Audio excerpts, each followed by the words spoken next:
and welcome back to our final Hills to Hawkesbury News Roundup of the year.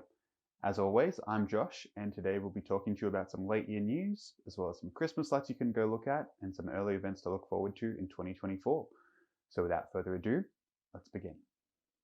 A monument to the 1867 floods that devastated the Hawkesbury in the distant past has recently been rediscovered at Windsor Public School, after surrounding foliage had grown over the memorial since it was created in 1969.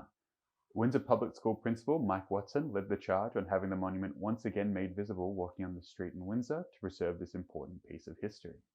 The Hawkesbury Historical Society and Mayor Sarah McMahon were present for the monument's official re-reveal, where students from the public school were also present. This important bit of history is now easily seen walking along George Street in Windsor. Keep an eye out next time you walk past the school.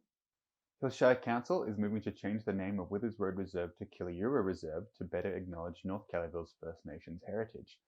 Killayura means turpentine tree in the Darug language, with that tree being the most abundant species at the newly opened reserve. The decision to rename the reserve was made during the October 24th council meeting and has received support from local Indigenous social enterprise group Murrumittiga for the way it creates a connection to heritage and maintains local languages. The proposal is now waiting approval from the Geographical Names Board. Hawkesbury City Council recently won the Excellence in the Environment Award for its environmental sustainability strategy given by Local Government New South Wales. The strategies, which include targets for net zero emissions, urban greening and action on climate change, was rewarded for the outstanding achievements in managing and protecting the environment. The strategy was formally adopted earlier in 2023 and is a framework for Council to protect, maintain and enhance environmental sustainability within the Hawkesbury LGA while also preparing for climate change. Congratulations to the Council on this award.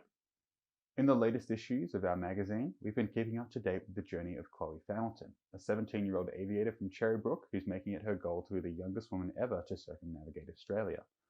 Although she's encountered a few challenges like poor tropical weather and having to change aircraft, Chloe is now making consistent, solid progress from day to day. Right now, she's making her way along the coast of Western Australia. Chloe is looking to prove to other young women that aviation is an available career for them, all the while raising money for Australian education charity A Start in Life. Chloe's remarkable efforts have seen her receive lots of support from the national aviation community and people back home. Head to Chloe's website to keep up to date with her travels and donate to her cause if you can. Now, we all know that looking at Christmas lights is one of the best ways to get into the festive spirit. Thankfully, there's lots of great displays this year in the Hills and Hawkesbury, far too many to include in this short video. However, here are a few to consider including in your light-looking adventures. OD Place in North Richmond has their whole street lit up with Christmas cheer. This is a really impressive spot both to drive through and to get out and have a look at. 9 Monty Place is also in North Richmond and is a super impressive display due to the fact that all the lights are synced up to over 30 songs. Kids and adults alike will enjoy this one and the impressive amount of coordination on display. 4 Farmhouse Avenue in Pitttown is one of the most impressive single house displays I saw this year, with a walk-in area and thousands of lights fully illuminating this Pitttown street. It's the last year that the iconic 7 Malley Street display in Quakers Hill will be running, as owners Peter and Lorraine Overton have to seriously consider their health. As such, make sure to catch this terrific long-running display for the last time.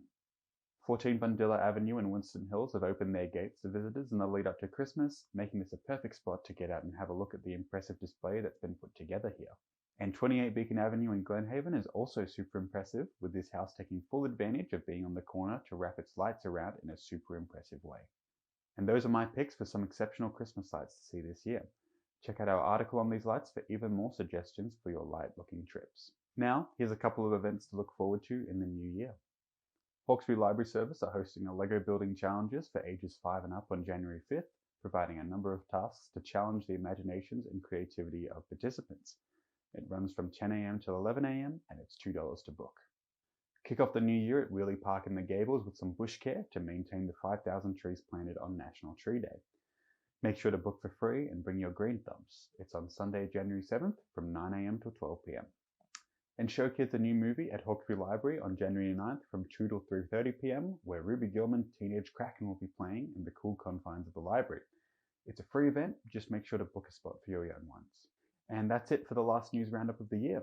On behalf of everyone on the Hills to Hawkesbury Community News team, we hope you have a great Christmas break and we'll see you next year.